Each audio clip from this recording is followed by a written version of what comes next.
ರಾಷ್ಟ್ರಭಕ್ತರಾಗಿ ಭಾರತದ ಸ್ವಾತಂತ್ರ್ಯಕ್ಕಾಗಿ ಹೋರಾಟ ಮಾಡಿ ಅನೇಕರು ಪ್ರಾಣ ಕಳೆದುಕೊಂಡಿರ್ತಕ್ಕಂಥ ಈ ಬಂಜಾರ ಸಮಾಜ ಬ್ರಿಟಿಷರ ಒಂದು ಕಾನೂನಿನಿಂದ ಊರು ಬಿಟ್ಟು ದೂರ ಕಾಡುಗಳಲ್ಲಿ ಗುಡ್ಡಗಳಲ್ಲಿ ವಾಸಿಸಬೇಕಾಯಿತು. 200 ವರ್ಷ ಪ್ರತಿಯೊಬ್ಬ ಲಮಾಣಿ ಅಪರಾಧಿಯಾಗಿ ಜೀವನ ಕಳಿಬೇಕಾಯಿತು. ಕ್ರಿಮಿನಲ್ ಟ್ರೈಬ್ಸ್ ಆಕ್ಟ್, ಭಾರತದ ಅಪರಾಧಿ ಜನಾಂಗ ಕಾನೂನು ಪಾಸ್ ಮಾಡಿ ನಮ್ಮೆಲ್ಲರಿಗೂ ಕೂಡ ಹುಟ್ಟಿದ ಪ್ರತಿಯೊಬ್ಬ ಬಂಜಾರ ಅಪರಾಧಿಯಾಗಿರ್ತಾನೆ ಅನ್ನೋ ಕಾನೂನು ಬಂದ ಮೇಲೆ ಇವತ್ತು ಬಂಜಾರಗಳು ದಯನೀಯ ಸ್ಥಿತಿಗೆ ತಳಿಸ್ಬಿಟ್ರು.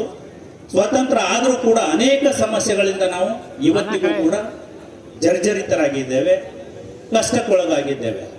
ನಮಗೆ ಕಷ್ಟದಿಂದ ಮೇಲ್ ತರಲಿಕ್ಕೆ ಅನೇಕ ಸರ್ಕಾರಗಳು, ಅನೇಕ ಪಕ್ಷಗಳು ಸಹಾಯ ಮಾಡಿದ್ದಾವೆ. ವಿಶೇಷವಾಗಿ ನಾವು ಇವತ್ತು ಭಾರತದಲ್ಲಿ, ಕರ್ನಾಟಕದಲ್ಲಿ ಕೆಲವು ರಾಜ್ಯಗಳಲ್ಲಿ ಶೆಡ್ಯೂಲ್ ಕಾಸ್ಟ್ ಅಲ್ಲಿ ಇರಬೇಕಾದ್ರೆ ಅದು ಇಂದಿರಾ ಗಾಂಧಿ ಅವರು ಕಾರಣ, ದೇವರಾಜ್ ಅರಸ್ ಅವರು ಕಾರಣ, ಕೆ ಟಿ ರಾಠೋಡ್ ಅವರು, ಎಲ್ ಆರ್ ನಾಯಕ್ ಅವರು ಕಾರಣ. ಮುಂದೆ ಅನೇಕ